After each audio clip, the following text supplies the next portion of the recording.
tires long.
members for the Cookstove project.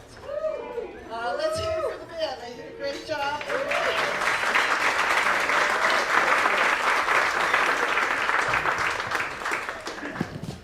So I have my notes. You know, everybody has notes. I want to welcome all of you and thank you from the bottom of our heart. This is the 12th year of the Cookstove project.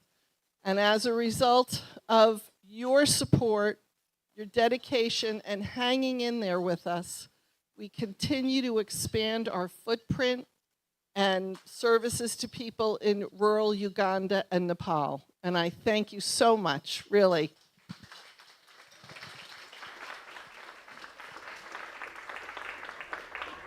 I'm not going to give you the new numbers yet. I'm leaving that for somebody else to do. But they're very impressive. And to me, the Cookstove is a miraculous organization, the people that work for it. So with that in mind, I just want to introduce a couple of the board members. And some of them are going to be very important to you when it comes to the silent auction. So I'll point out who you really want to know. So the first person, Jeff. Where's Jeff? Where's Jeff? Oh, Jeff Cadge. There we go.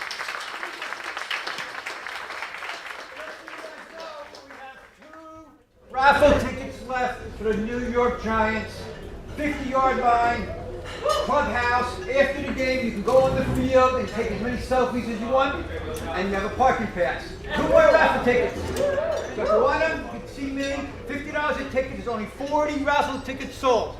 So you have a 1 in 40 chance. If you buy one, if you buy two, you're 1 in 20. So 2 more left. There's one right there. If you want to buy one, just come over here. Wonderful. Okay, so there's Jeff and the Giants tickets. The next person I'd like to introduce is Mark Johnson. No, Mark, where are you? There we go. There's Mark Johnson. Thank you.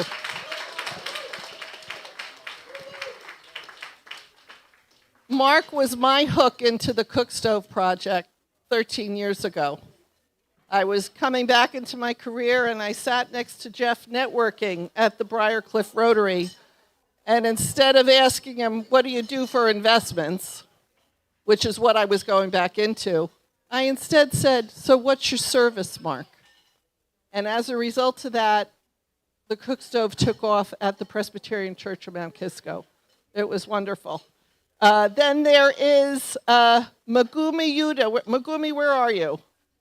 Megumi. Oh, okay, here's Megumi.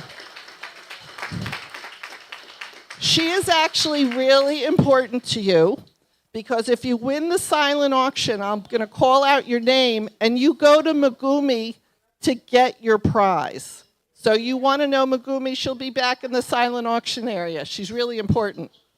And then finally, Hakan Ayanulo. Where's Hakan? Did I say it okay? We're a really strong team that has been working really hard. And we hope you all have a wonderful time tonight. Without you, we wouldn't be successful. We absolutely wouldn't.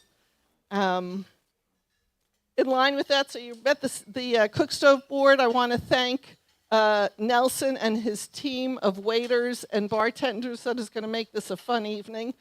And then I want to recognize our long-term partners who have been with us almost from the very beginning.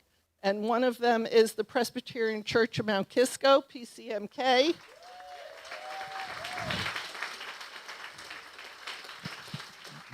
And the other pillar was the Briarcliff Rotary from the very start.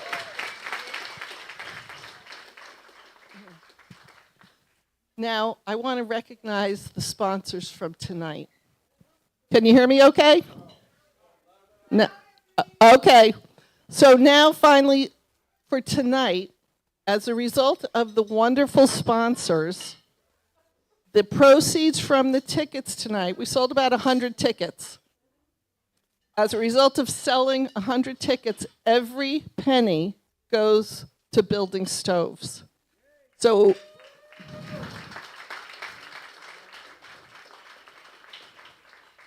as a result, and this is not even counting the silent auction, knock on wood, we will be able to build 12,500 new stoves in Nepal and Uganda as a result of tonight.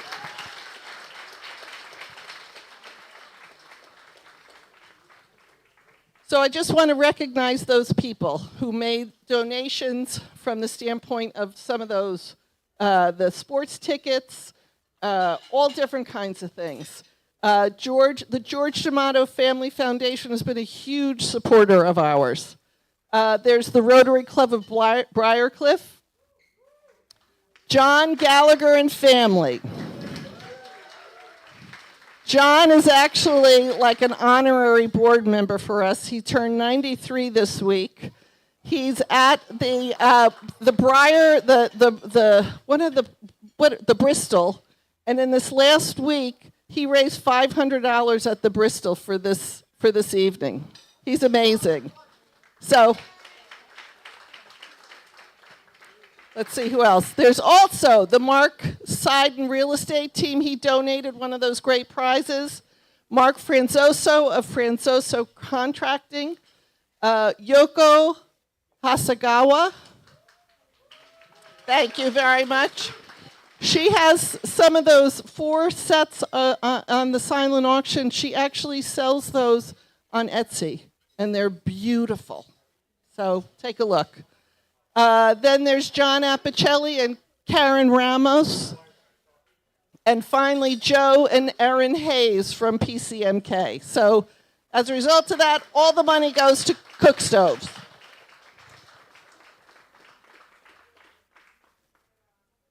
A little while ago, Jeff Cadge went to the Jazz Forum in Tarrytown, which is a jazz club, very well-known jazz club. And when he was there, he heard some people perform. And Jeff asked them to join us tonight. There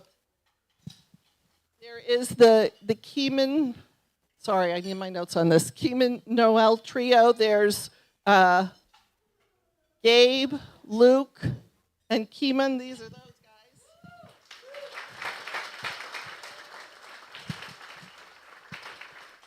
And then Sella, I'd like to introduce Sella. She is studying jazz at SUNY Purchase. She is the Ray Eberly First Place Vocal Scholarship winner at SUNY Purchase. She's performed at the Birdland Jazz Club, and she has performed at the Algonquin Hotel. And I'd like you to welcome her, and she's going to entertain us for a little while. Thank you.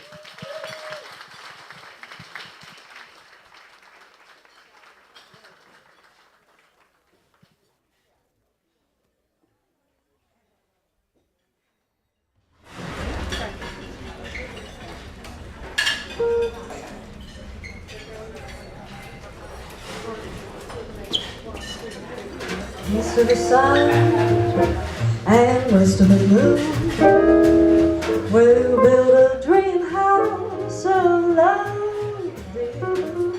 near to the sun in the day, near to the moon at night. We'll live a lovely way, dear, living our life in the pagan light, just you and I, forever and a day. Love will not die, we'll keep it that way. Up among the stars we'll find a harmony of light to love you too. East of the sun and west of the moon, dear. East of the sun and west of the moon.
East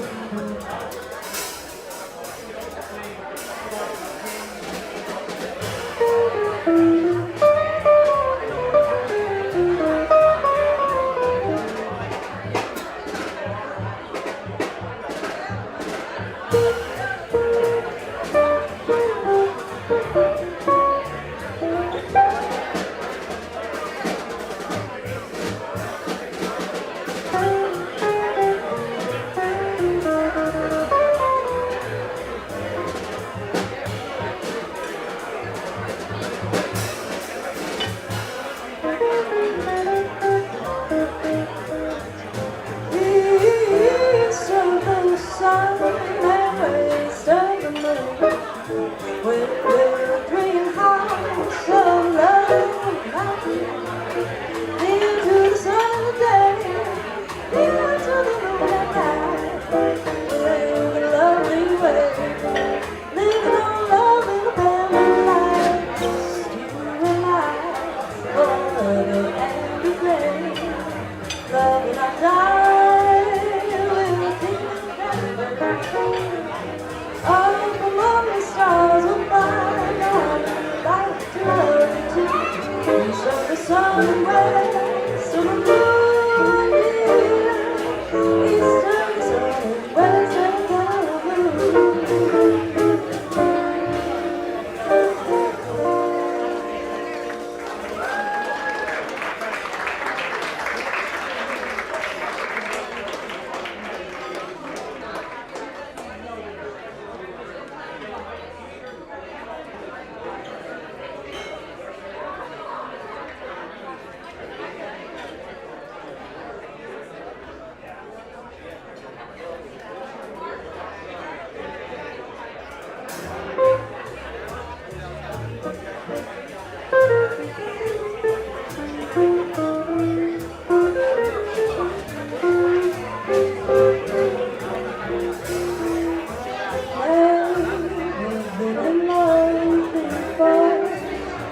No, all I want to see forevermore. I've never been in love before. I thought my heart was safe. I thought I knew the score. But this is why it's all too strange and strong. I'm full of foolish song, and now my song must fall. So please forgive this helpless haze I'm in. I've really never been in love before.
bids.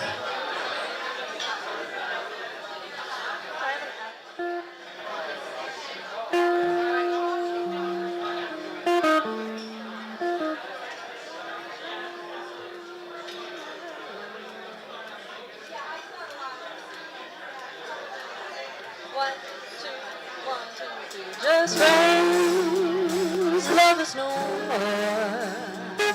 Just friends, but not like before. To think of what we've been and not to kiss again seems like pretending it isn't the ending. Two friends drifting apart. Two friends, but one broken heart. We loved, we laughed, we cried. Suddenly love died, the story ends, and we're just friends, just friends. Love is no more. Just friends, but not like before. To think of what we've been and now to kiss again seems like pretending it isn't the ending. Two friends drifting apart. Two friends, but one broken heart. We love, we laugh, we cry. Suddenly love dies, the story ends, and we're just friends.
My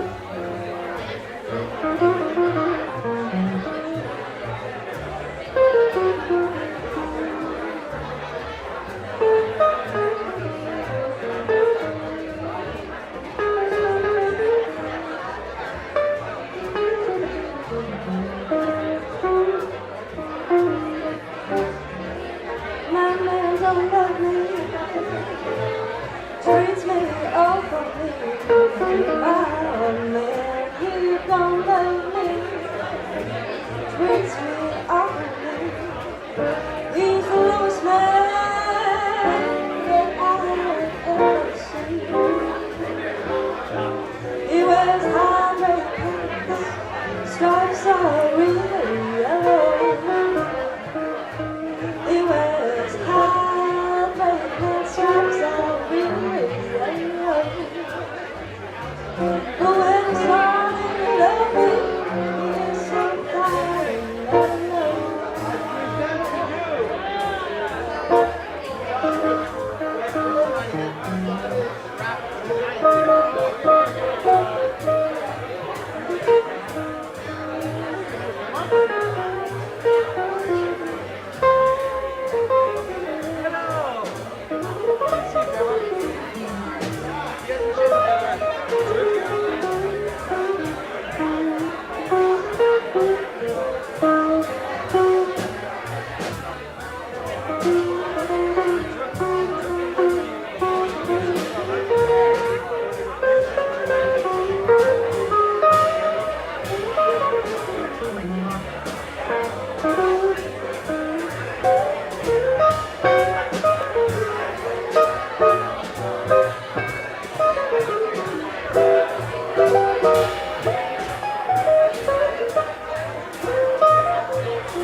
so mean, baby.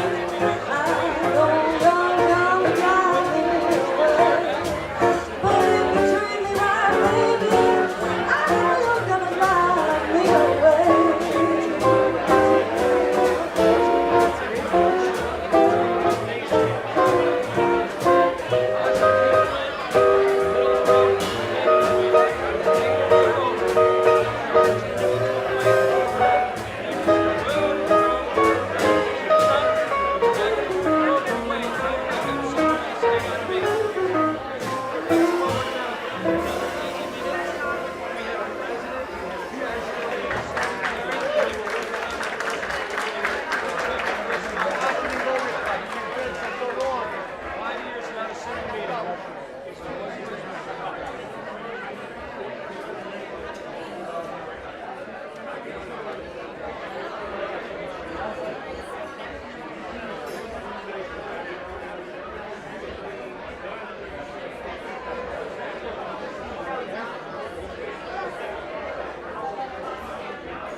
What a day this is, what a random night.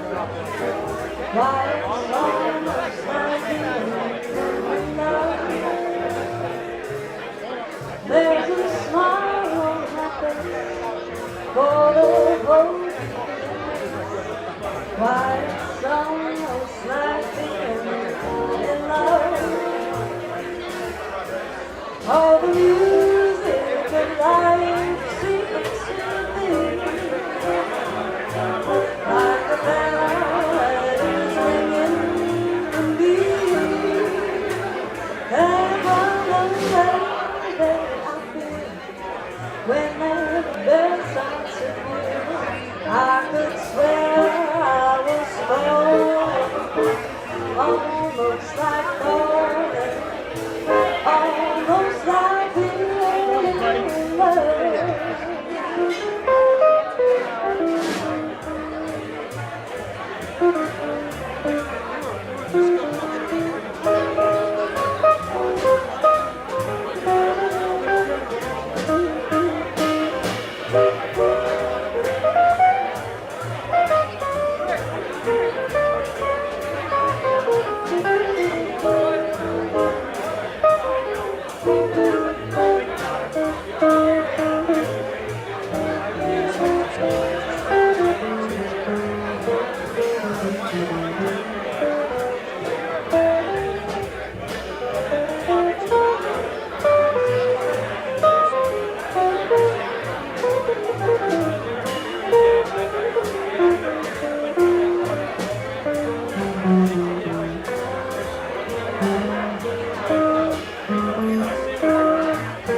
all the music of life seems to be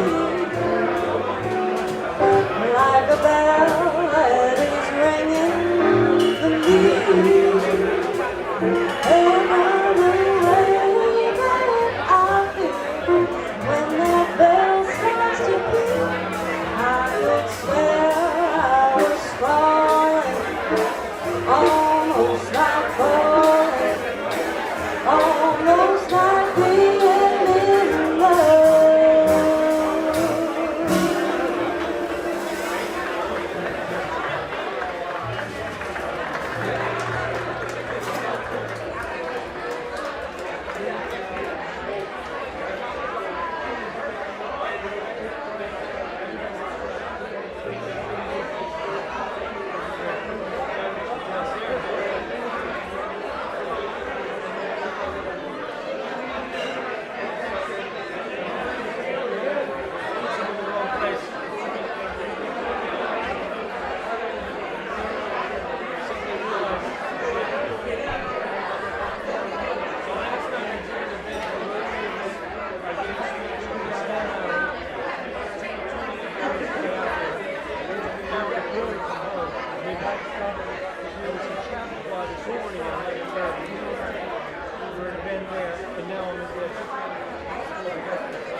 Everybody, we have Mark Johnson, please.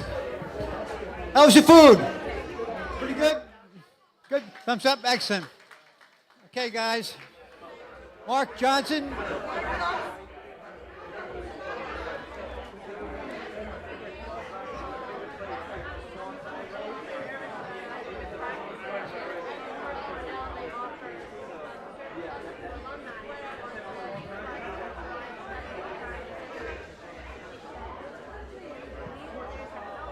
Test. Can you hear me okay? Louder? Louder? All right. How's everybody doing? Having a good time? That's good to hear. So, I have notes. Is that okay? You know, when you get to my age, you need notes, believe me. Anyway, it's such an honor for me tonight to introduce my number one fan here, my grandson. You know, it's really an honor for me to introduce the, on behalf of all the Cookstove board, the founders of this organization, the Cookstove Project. And it was a short, almost 13 years ago, while attending a seminar in Cambodia, hosted by the Clean Cooking Alliance, they discovered that more than 1/3 of the world cooks over an open fire inside their home. So you can imagine going home tonight and cooking over a campfire inside your kitchen.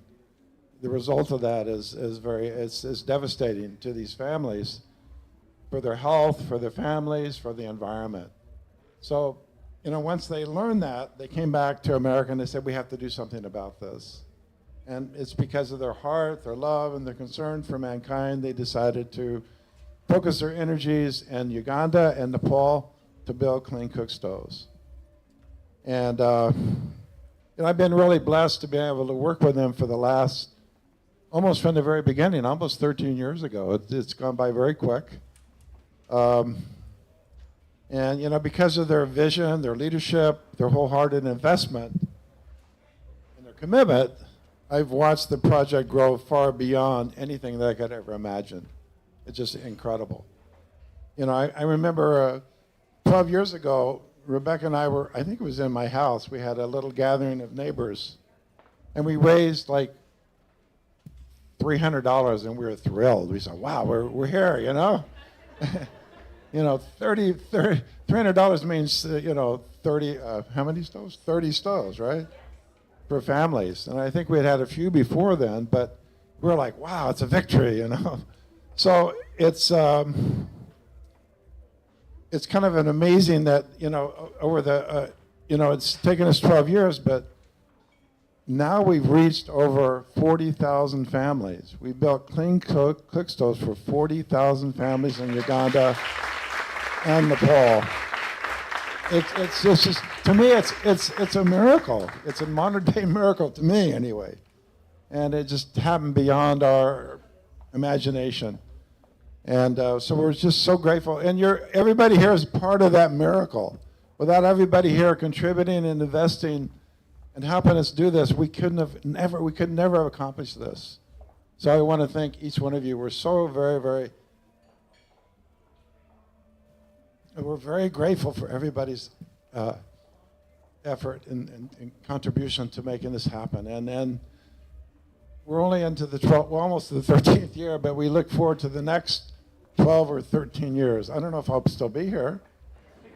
So anybody want to raise their hand and volunteer to take my place? You're welcome. There we go. So Roman he said he's going to do it. That's one of my grandkids. Thank you, Roman. So anyway, thank you all very much. And so it's a great joy for me to introduce Mike and Rebecca. Mike's going to speak first, and he's going to share from his heart the history of the Cookstove and a little bit more. And then we're going to show a 2-minute video. And then Rebecca's going to come up and share a few points as well. So thank you again very much for coming tonight. And we look forward to more of these events in the future.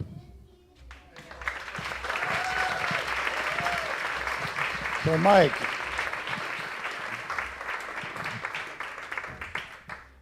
Well, good evening, everybody. Thank you so much for coming.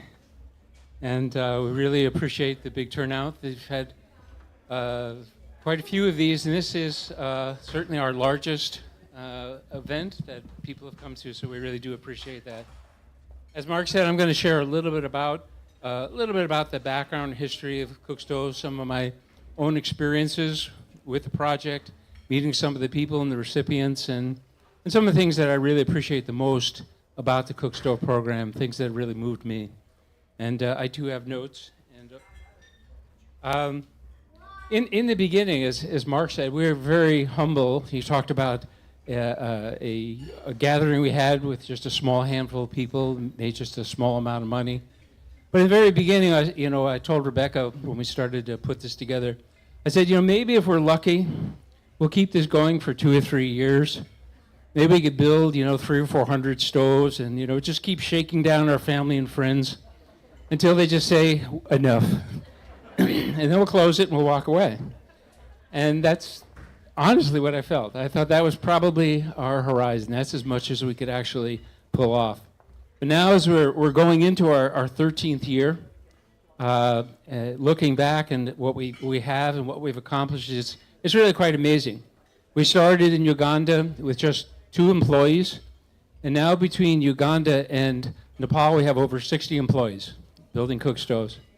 And as Mark said, now we have 40,000. Sometime this month, somewhere this week, last week, next week, we will have 40,000 next week? This week, the 40,000 Cookstoves built. So that helps 260,000 individuals in terms of changing their lives and making their lives better. So it's really quite the accomplishment. And now instead of thinking, well, we'll last, 2 or 3 years or 4 years or whatever it might be, now the project and the organization has got enough momentum and strength and size and really a support from all of you and so many other people that now I start to think that this is an organization that can actually outlive us, the founders and the people who are working with it now, because it's kind of got a life of its own.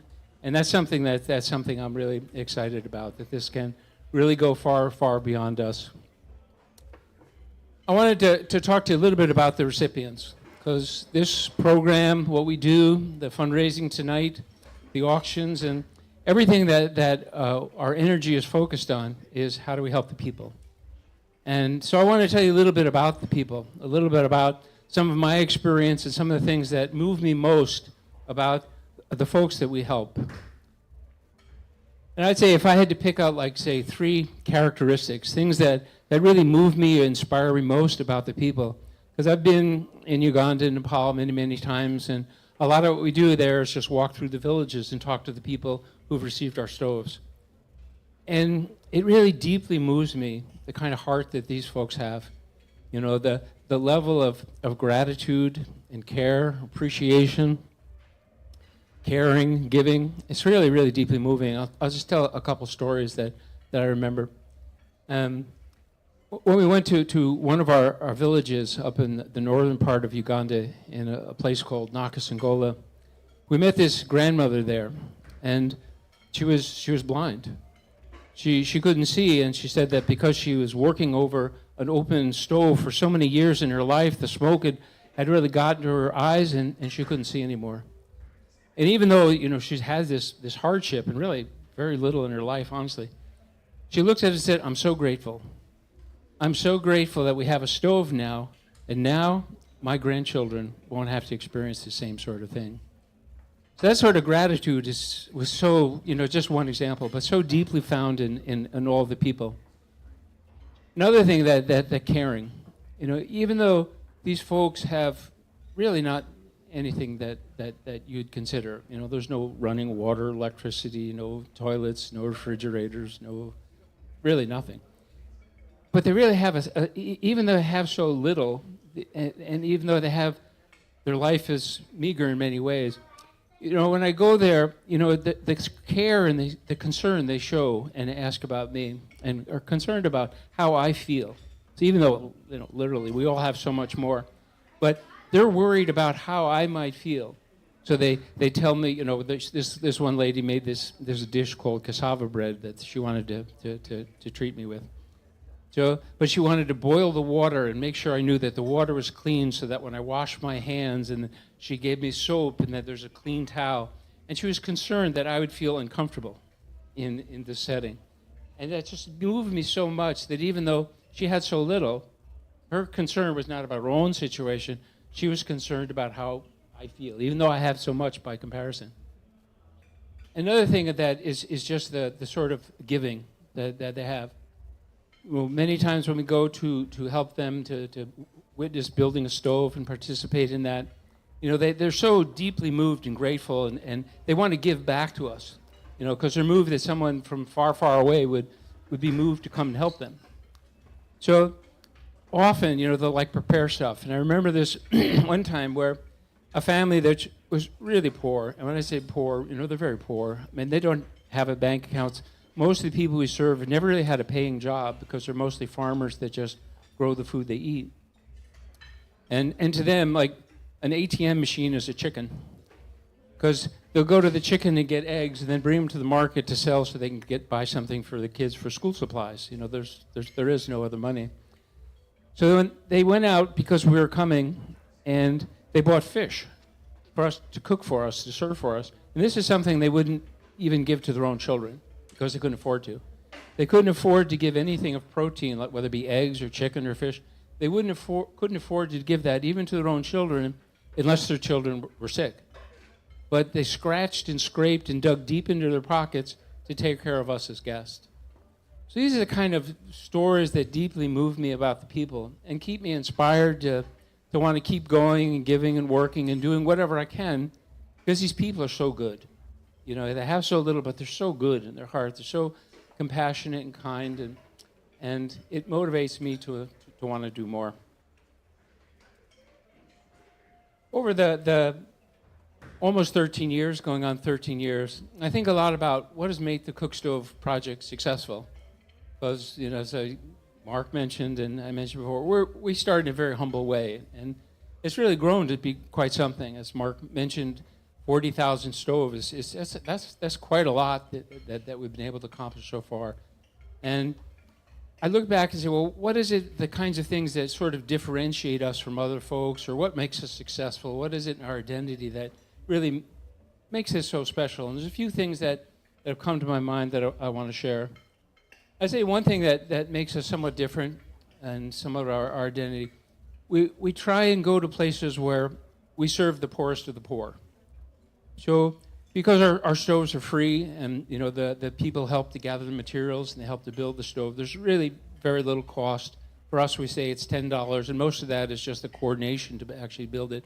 But we don't charge the people anything. So that gives us the ability to go to really where the need is in the poorest of the poor, people who would not really be served in any other way except through what we're doing. That's one of the elements. Another thing I think that is something that kind of helps us stand apart and has brought success to us. Very important to us is how we measure our results. There's many anecdotes and stories where people say, I saved this much wood, or there's a little smoke, or all these things that they're able to say. But we try and go the extra mile to really prove and document our success. We've gotten folks from the leading university in Uganda, in Kampala, to go out into the field to test our stoves, to see how much wood we actually save when there's some scientific testing going into that, how much less carbon we emit into the atmosphere. And the studies have shown that the people save about 70% wood, which is a great savings to them in terms of time and effort. And also each stove each year emits 2.9 tons of carbon less than an open fire would emit. That kind of scientific testing is very important to us, because we really want to make sure that the results are not just feeling good or people telling us nice stories, but it's really things that we measure. Another thing we do to measure is going out to take surveys. Before we enter a new area, we'll go in to do a survey of the different villages to see what is sort of the baseline. Where are people at in terms of, do they boil water? How many instances of pneumonia? How much wood do they collect? How long does it take to cook the meal? And then, a year or so later, after they've built the stoves, we go and test the same things, ask the same questions to really see that there was an impact, a genuine impact in what they do.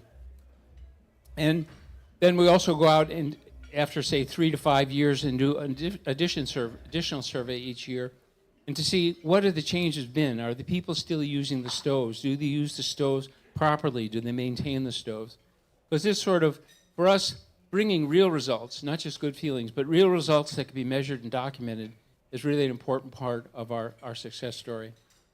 And I think the final thing I want to share in terms of what I think has brought success to us is the way that we really integrate ourselves into the communities. We're not just like outsiders who sort of drop in and say, here's a solution, goodbye. But we really embed ourselves into the community and make ourselves part of the fabric of the community and society. All the people that we hire to be what we call Cookstove masters, the people who build the stoves, all those people are nominated by the villagers. We have different meetings, and we have a town hall meeting, and it's the villagers themselves that suggest who we should hire. All the people we hire come from the villages where they work, where they live. So that it's really, we're building this success and this knowledge into the community and the society itself. We come back and do a lot of training. We don't just build a stove and leave. We do a tremendous amount of training in terms of helping the people understand how to use the stove, how to maintain the stove, and that's been great success. And finally, another part of this being embedded in the community is after 8 to 10 years, when the stoves start to break down, then we go out and actually rebuild or refurbish each stove, so that we're not just helping people once and then the stove breaks down and they're back to where they started from, but we can really be assistants and help them and change their lives for more than many decades. So that's our hope and our goal. That's just a little bit about the Cookstove story, where we've been, and the future is really wide open. each year with the gracious support of our donors and partners. We really are growing, and our hope is to really touch more and more people in both Uganda and Nepal to help them to change their lives and to make their lives better. So once again, thank you very much for coming. Thank you for your many, many years of support. Many of you have been with us since the very beginning, and we really, really genuinely appreciate that.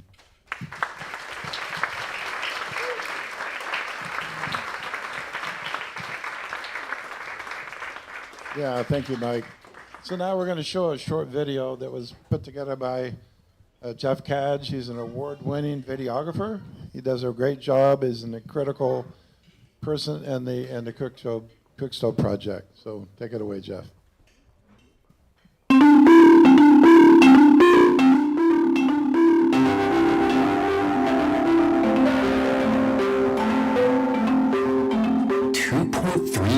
People worldwide prepare their meals with open fire cooking, leading to 3.6 million deaths, mostly women and children, from household air pollution each year.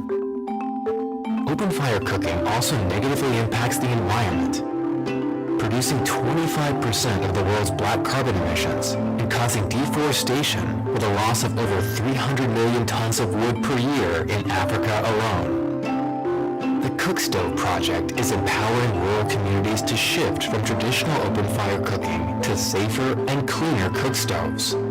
The Cookstove project uses locally sourced materials to help families gain access to safe, efficient, clean cookstoves. These cookstoves keep the fires contained, burning hotter, resulting in a clean burn that decreases black carbon with no smoke emitted in the home. The path to transformation is forged by the dedication of Cookstove masters. Their stories entwine with the gratitude of empowered women. Families gather around their clean cookstoves, bringing warmth and healthier meals. Through your generosity, since 2013, we've constructed thousands of clean cookstoves in Uganda and Nepal, improving the health and living conditions of over 150,000 people. To this, we say a big thank you. Thank you. Thank you, Cookstove. Thank you. Thank you. Thank you. Thank you. Thank you. Thank you. Thank you. Thank you, Cookstove. Thank you.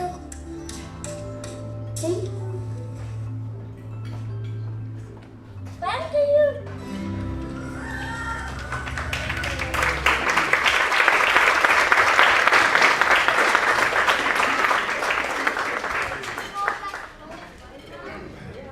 See by this, this. Oh, we got to bring it up again. Sorry. Our audio visual guy is having lunch or something here. Yeah.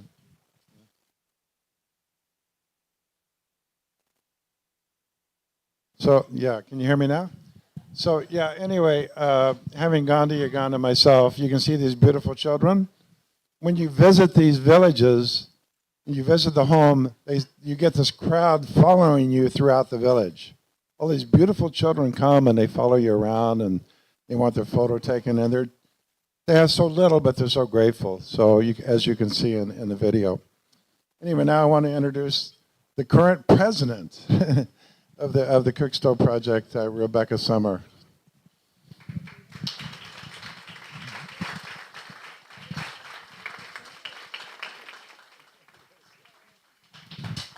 Hi, good evening, everyone, and it's great to be back in New York. We missed you in Seattle. But anyway, first of all, I just want to start by thanking everyone that's been here. Can you hear me? Oh, okay. Okay, sorry. I move my hands a lot, so that's a problem. Anyway, I wanted to thank everyone that's here. Most of you are old friends, and we have some new friends. And it's like really everything we've done in Cookstove Project is really only because of the partners that we have. And everyone who donates, in our mind, is a partner. From a small donation to a large donation, we're able to really do what we do because we really all work together. So don't just clap for us, but clap for you guys. Let's clap for everyone.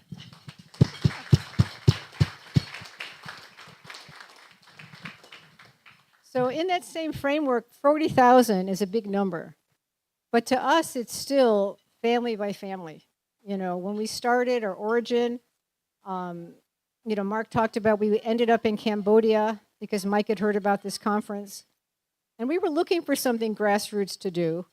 But I was really surprised to sit there. We sat there for 5 days. And I was really, at the end, we just felt like, wow, so many, at that point, 4.3 million people, mostly women and children, were dying every year because of cooking over these open fires and breathing in the toxic fumes. And so we spent a lot of time learning what would be the best way to do this. And we just, you know, we just really, the thing that stuck with me from that was, first of all, cooking shouldn't kill. As a mother of 4 children, I felt like cooking for our families every day. I mean, we just take it, what's for dinner? But for them, it was actually challenging their lives. I mean, making them sick, making them unable to work and take care of their families.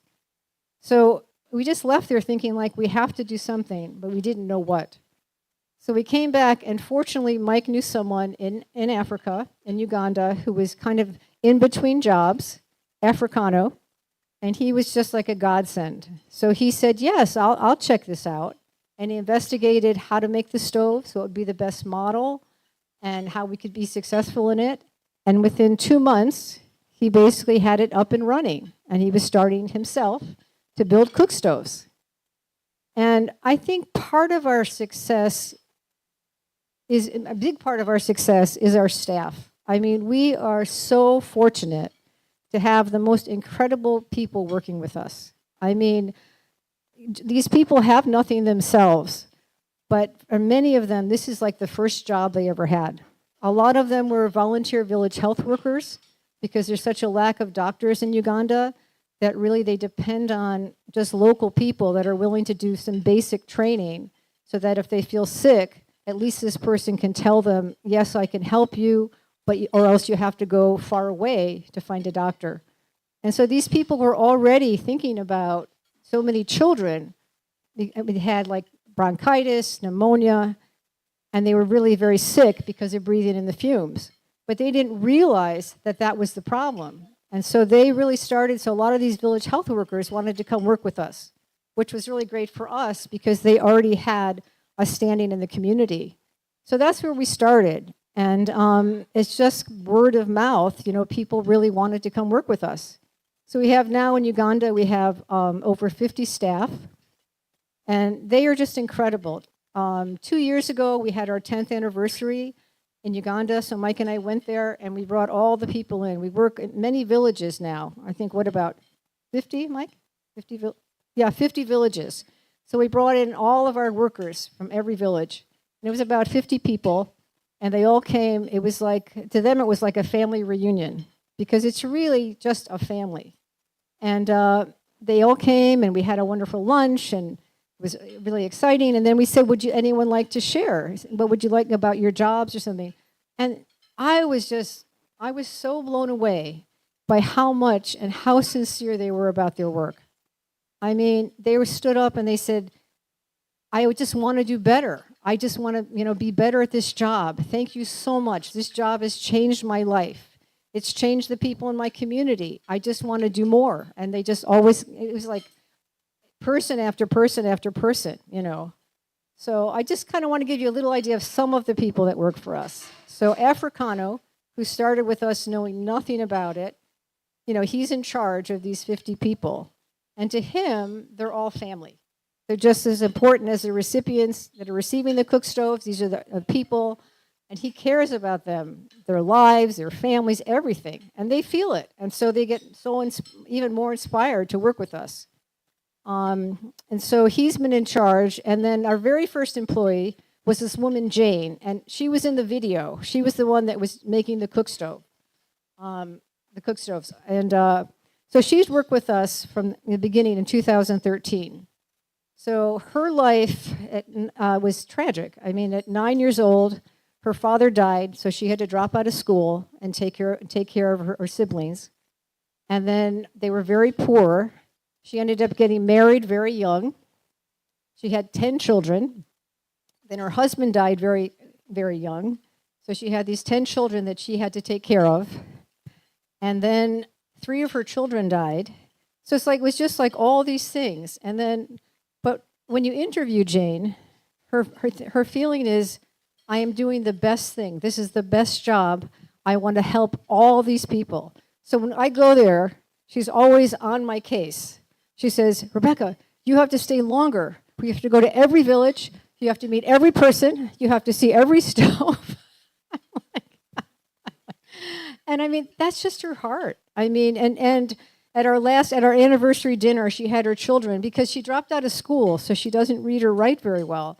She had her children write us a letter. In the letter, she said, I am so grateful for this job. This is the best thing I've done in my life, and I intend to work for Cookstoves until the day I die. I mean, you have people like that you're working with. They have nothing, and this is why I think we're so successful. Why people really, want the Cookstoves. They want to basically, change the important thing. Sorry, I should backtrack.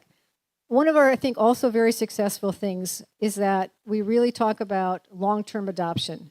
So basically, that's one thing we learned way back at the conference, was that if you want to basically be successful, you have to change behavior. It's not just, here's a cook stove. It's a change of behavior. Because for many, many years, that's all they know is cooking over open fires. That's what they do. It's there, it's available, and that's all they know. So if you want them to be able to understand the why, what's the benefit? Because if they understand that, then they'll really change the behavior. So it's like there's a lot of projects sometimes where you might just drop off a manufactured stove, and then when it stops working, they just go back to the open fire because they don't know why. So I think we really try to focus on, in terms of sustainability, why? What's the benefit? How is this going to change your life? So that they continue on with it. And we really have such amazing, adoption. So basically, then we feel confident when we leave a village, when they all have their cook stoves, that basically this is going to be continued on and on. And I think that's really important. And I wanted you guys to know that, because that's where your donations are going, is to make this possible for all these recipients. And I think the third person I want to talk about in terms of our employees is this gentleman named Steve. So, I mean, Mark was there when we went up to Nakazangola. So he has the first cook stove we ever made. It was in Nabashwera, which is in the Nakazangola district, which is kind of north of Kampala, and about 3.5 hours. It was a long ride out there. But anyway, we went to visit him, and our first, I wanted to see the first cook stove. And after the first, when he had his cook stove, he wanted us to continue working there. But basically, we didn't have enough funds to kind of work in that area as well as Makono.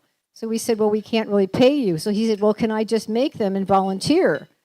So he was trained, and he did that. And then we came back to visit him again, and Mike and I said, well, we just have to hire him, because he's been making cook stoves, volunteering so much, because he wanted everyone in his community to be able to have a cook stove. So he's become now a district coordinator. He has a lot of people working under him, and that area is just thriving.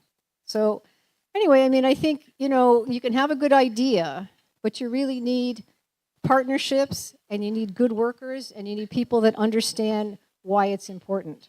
So I think that's what makes the cook stove successful, is all of you as our partners, and also the amazing people that we work with, and this are amazing, recipients. I mean, when I watch those, I see the movies, we go over it, I see the photos, all the time. I'm just so moved by our recipients. They're just wonderful people.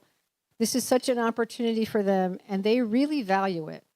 They're very sincerely grateful. And so I want to thank everyone here tonight, because what we do all together, and it would not be possible without your support. So thank you so much.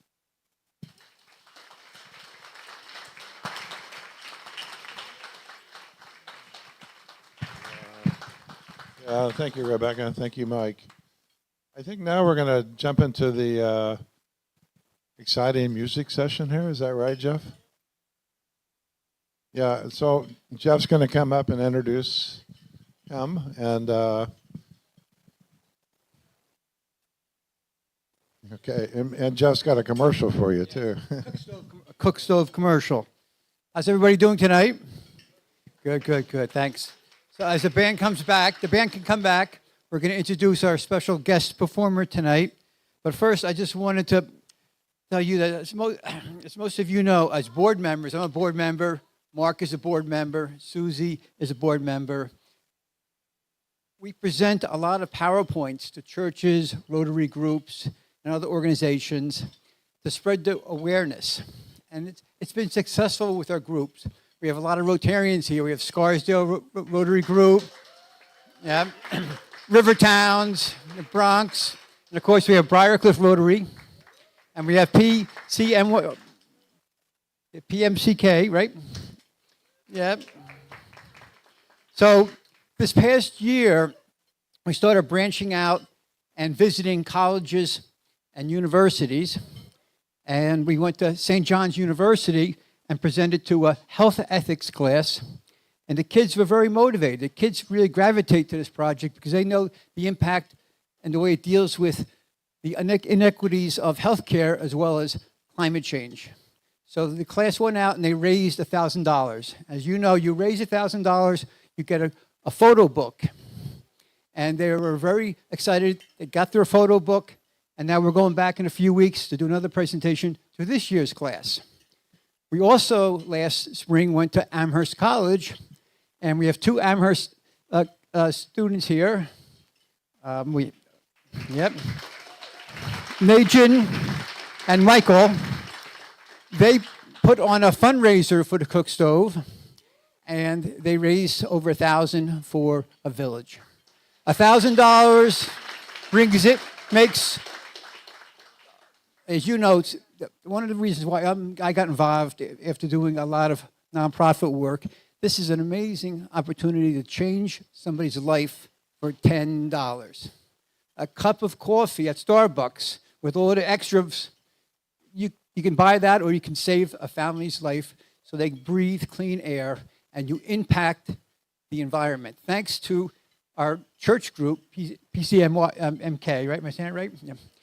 You financed a study in Uganda that proves that each cook stove offsets the amount of carbon that one car, small car, or two stoves would offset from one large car. But basically, one stove will offset your gas guzzler if you have one.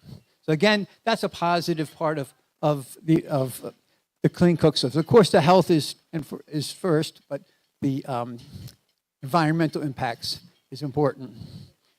So what I'm going to ask you tonight, before we introduce our special guest, is do you know a social action group in a synagogue, in a church, in an organization like the Rotary? And if you do, Susie, back there, Susie, Mark, or myself would love to go and present upon the Cookstove. When people hear it, they really want to support. So keep that in mind. If you know of a college group, a social action group in your school that you're going to, or your nephew's going to, they may be interested in one of us coming and presenting on Cookstove. So now we're going to introduce our special guest performer. The band, you guys can come back to. Shinsu Ono. Come up. Shinsu Ono is an international, critically acclaimed, two-time Grammy Award winner. He's a composer, he's an arranger, and he's a trumpet player. He's played and toured with such jazz giants as Herbie Hancock, Wayne Shorter, Larry Coryell, and the great Gil Evans. We have any jazz buffs here? So he's been around. So the first song that they're going to play is an African tune. It's a fun, feel-good African tune. And it actually was the first African song to hit #1 in the U.S. charts. And it's very rare because it's also an instrumental. It's not a vocal piece. And #1 on the Billboard. So that will be it. It's called Grazing in the Grass. And when you guys are ready, we'll play. Takes a few minutes. Then afterwards, after this song, Sinchu will play a Nepalese song. something that was inspired from Nepal. So we'll touch on both of the countries where we build clean cook stoves.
famous cicadas from Africa. Actually, I heard this song in the past, but I never had to play this song. And Jeff asked me to, if I can play this song. And I kind of hesitated. And then last night I really heard it, on YouTube breakfast, and I just memorized, and just played. This is my first time in my life I played this song.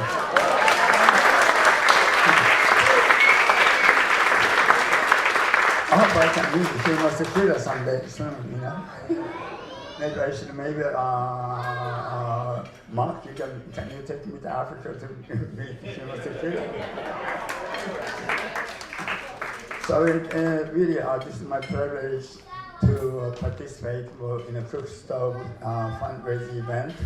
And I really didn't know about this, but when hearing many incredible donations, really to dedicating to their lives improvement, so incredible. And then the other, besides Africa, also I heard the stove is donating to Nepal. And then on 2015, they had a huge, big earthquake in Nepal. So at that time, I did participate for some, encouraging the people's voice to make some message. Many middle school children, high school children, they wrote letters to the Nepal people. So that time I went to a tour in Japan, and in one city, maybe a couple hundred of the letters I was able to collect it, and a lot of people actually coming to Japan to study, some trying to get a degree in Japan. So those students, they translate all the hundreds of the letters and collected, and some people in Japan also were dedicating to the support for Nepal to building schools, those things. So he wrote those letters to the, presented to Nepal for that, and the people's voice. And so that time first time I learned their folk song. So I kind of worked on those folk songs. I like to play it, everybody want to play it. This is the first time, we play it together. So I created in my sequence in a computer. So we're gonna play along with this from Nepal, the folk song. Hope you enjoy.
This song is composed by Herbie Hancock, Cantaloupe Island.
very much.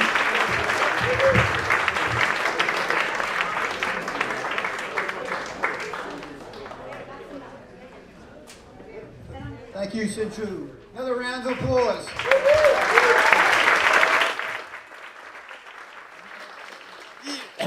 The band is playing a lot of standards that we thought you would like for the lyrics. They're great singing, but Sinchu plays more progressive contemporary jazz, and he'll be down at the Public Theater on September 23rd. If anybody wants tickets or information, it's a really cool show. We were there last year.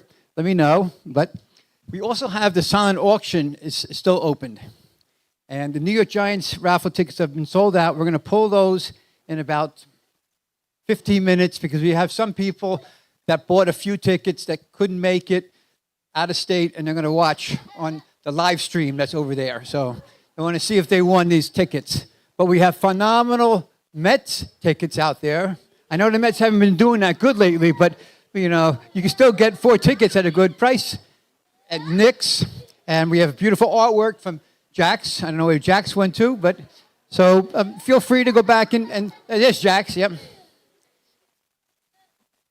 Anyway, we're going to bring the band back on. Sheila. Yep.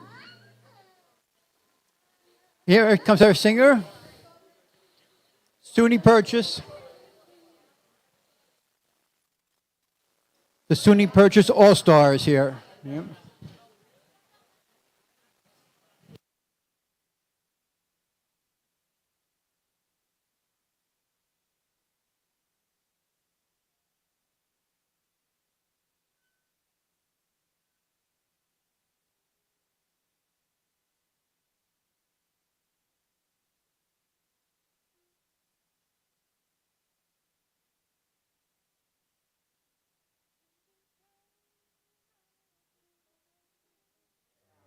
You'd be so nice by the fire while the breeze on high singing lullaby. You'd be all that I could desire under stars chilled by the winter, under an August moon burning above.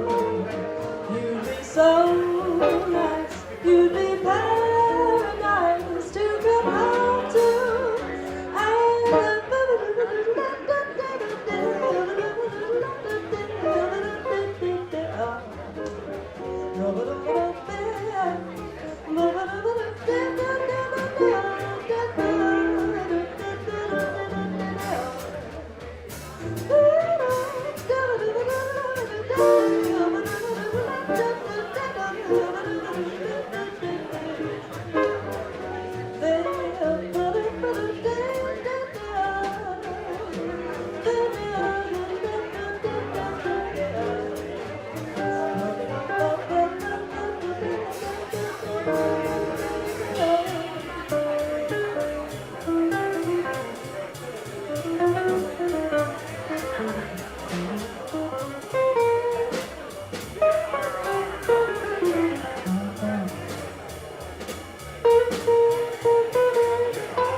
You'd be so nice to come home to.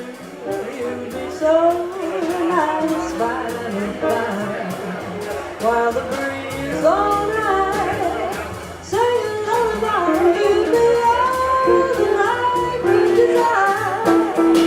Under stars, till the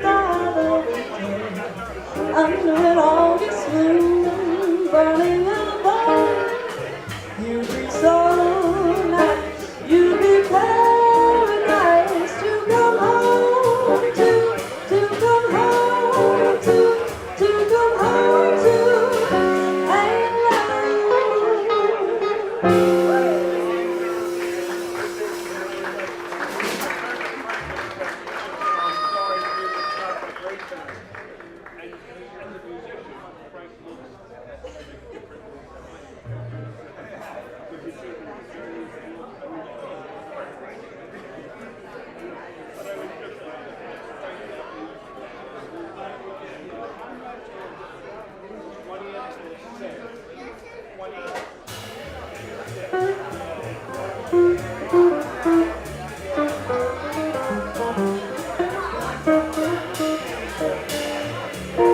Hide on inside, lock your dream tonight. It could happen to you. Don't count the stars, you might stumble. Someone drops his hand down, you tumble. Keep an eye out straight, run when church bells ring. It could happen to you. All I did was wonder how your arms would be.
hide or hide inside like a dream tonight. It could have been you. Don't count stars, you might stumble. Someone drops a sign down, you tumble. Keep an eye on spring. Run when church bells ring. It could happen to you. All I did was wonder how your arms would be. And it happened, yes it happened. And it happened to me.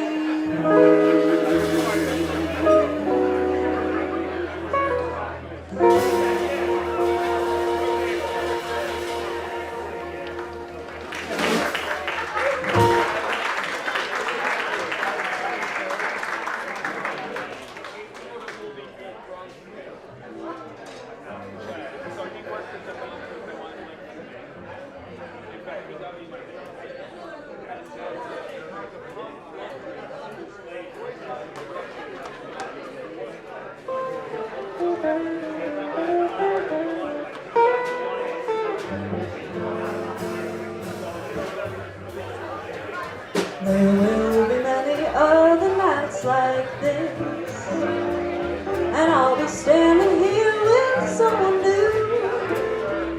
There will be other songs to sing, another fall, another spring. There will never be another you. There will be other lips that I may kiss, but they won't thrill me like yours used to do. Yes, I only dream a million dreams, but how can they come true if there will never ever be another you?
buddy. Listen, shoot me dates and we'll get together. On the QQ.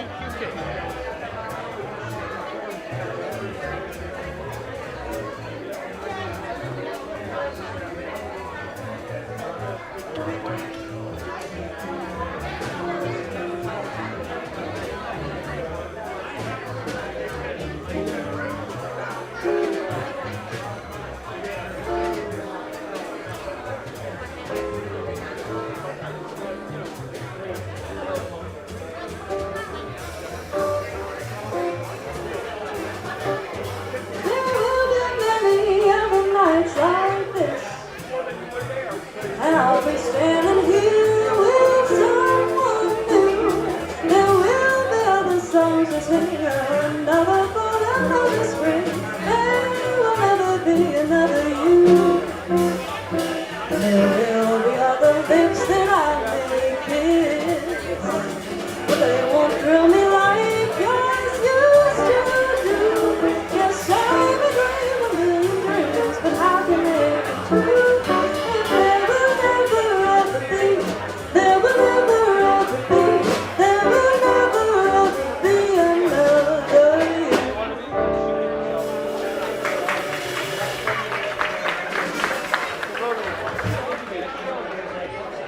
Aren't these guys great? Okay, so as promised, we are going to pull the New York Giants raffle tickets now. Who wins? This is we're going to pull. You want to pull it? This is Mark's grandson here. You want to pull a winner?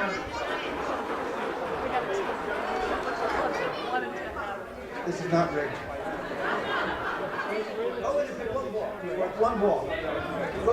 Go in there. Don't look at the number. Pick one ball. Close your eyes and pick a ball. He can't see the numbers. Close your eyes, pick a ball. Okay, here's the winner. What number is it? Number 33. Let me see who 33 is. 33 is Sal, Dino's, and Pizza, Mark's friend. Yeah.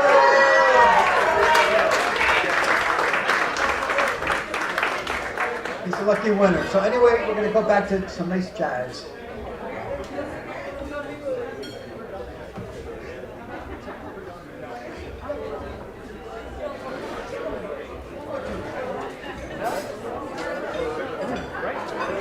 Okay, one more song. This gives you the opportunity to go check the sheets. We have some pretty stiff competition.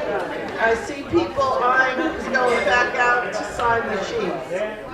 One song, and then we'll close up the silent auction, and I'll announce the winners on all of them.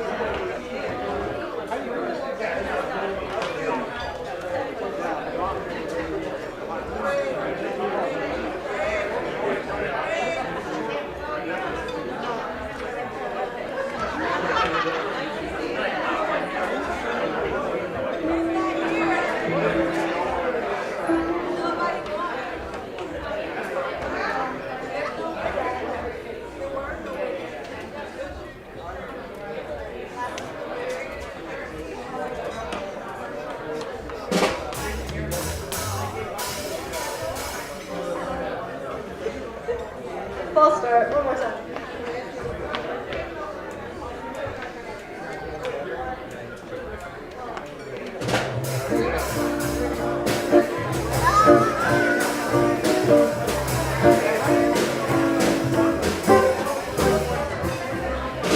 I remember you. You're the one who said I love you too. 52 minutes ago. I remember you.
having us. You've been a lovely audience.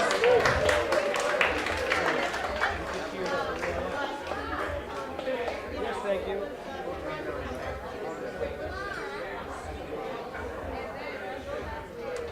So we went out on this call. We got another call.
All right, I'm going to start announcing the winners on the silent auction.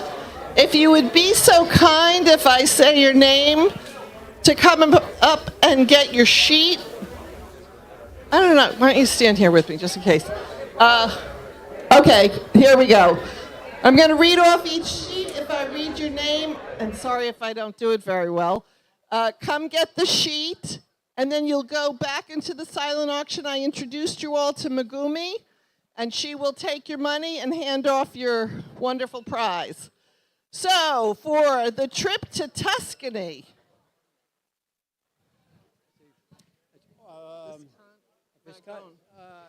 Viscount Ragon, they are the winner. Come get your sheet, please. Take that, please. Okay. The next one is the 5-night Mexican Dream Vacation for two.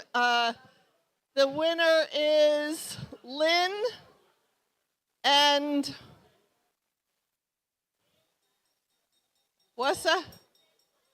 Yeah, you guys. Yeah. Yay! Linda and Tim Clem from PCMK. Then we have the Cruise on the Hudson. Robin Wendell, come on down. Yeah, that's her. PCMK again. We have the 4 New York Knicks tickets. Now, I know there were a couple guys going back and forth signing up for these because they really wanted them. And the winner is Jeff Cadge. Woo! There you go. The winner of the 4 New York Mets tickets is, Tony Manarino. Thank you very much. About it. The next is the Met Art membership and private tour, 1-year membership. And the winner is, here, come here. Kent Trebling. Bravo. Thank you very much. Okay, all right, that's great. The next one, thank you very much. Everybody's been so generous. The 4 Westchester Theater tickets. And the winner is Jeff Cadge again. Okay.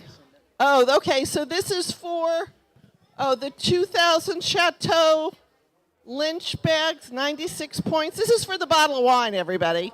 Sorry about that. And Rich, you won the bottle of wine. Come on down. Thank you very much. Thank you.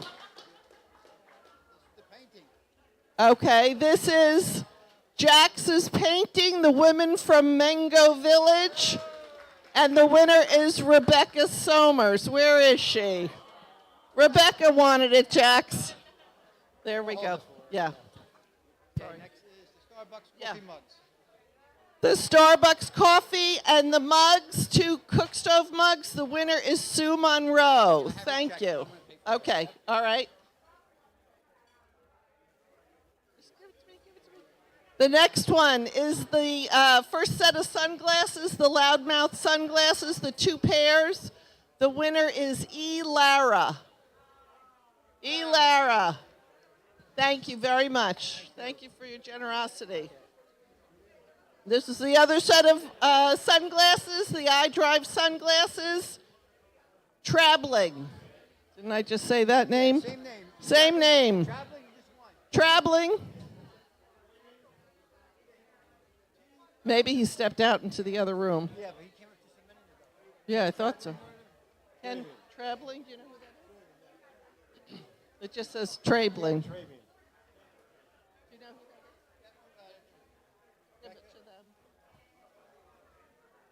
The next one, Jeff, is... Oh, the delicious honey basket provided by PCMKer. The winner is your wife, Jeff. The honorary board member, Rita Cadge. The other coffee basket, the Uganda coffee, with a couple of mugs and a thermos in there. The winner is Roy Weiss. Roy, thank you very much. There he is. The next one is the American Girl doll basket. Martin, you're right. Annie, you just pull this one all together. Come get your form. The next one is the beautiful Nepalese Pashima shawl. And the winner is Maria Simpkins. Woohoo! Come on down. The other Nepalese scarf, the winner is Chris Perkins. Come on down. Thank you very much, Chris. Thank you. The next one is the original Uganda painting. Okay, Oh, this is the print on the easel. Roz and Sharman, you won it. Raj, you guys won it. Come on down. And take that. Okay, we have two things for the Dave and Buster gift cards. This one is won by UV Solis. UV, winner, come on down. You want to go find Megumi, pay her, and then you can take your winnings. No. The next one is the framed artwork from Uganda. There are 4 pieces. And the winner is Dan Jones. Dan Jones, come on down. There you go. Thank you very much. Enjoy the artwork. Whoop. Okay, the other Dave and Buster gift card. Rich, you won again. Bravo. Okay. Thank you very much. The table runner, the number 2 table runner from Nepal, Rebecca brought these back from Nepal, is Alice Jocelyn? Joslo. Okay. She left. Okay. Okay, you got that one. The next one is the table runner number 3. And the winner for that is Roseanne Ragone. Roseanne, you won. Come on down.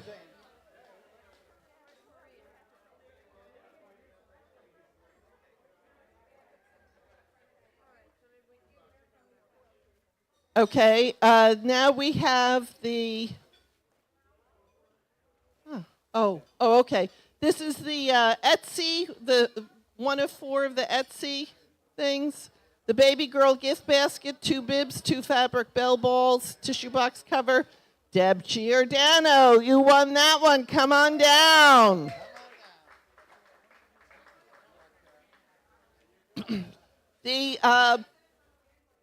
On the Etsy piece from Yoko Hasagawa, the blue toile fabric gift set, that is Hunt. The Hunt one. There we go. Thank you very much. 2 left, and then we're done. This is the other piece from Yoko Hasagawa. This is the fabric gift set. I think it's not a colored one, so it must be the multicolored one, and that's Robin Wendell. Woo, woo, woo, thank you. Oh, last one. Okay, this is for the pink toile fabric gift set from Yoko Hasagawa, and Mark Johnson, you won that one. Come on down, thank you. All right, you guys, thank you so much for everything. Please go back to Megumi. You can pay. What's up, baby? You want?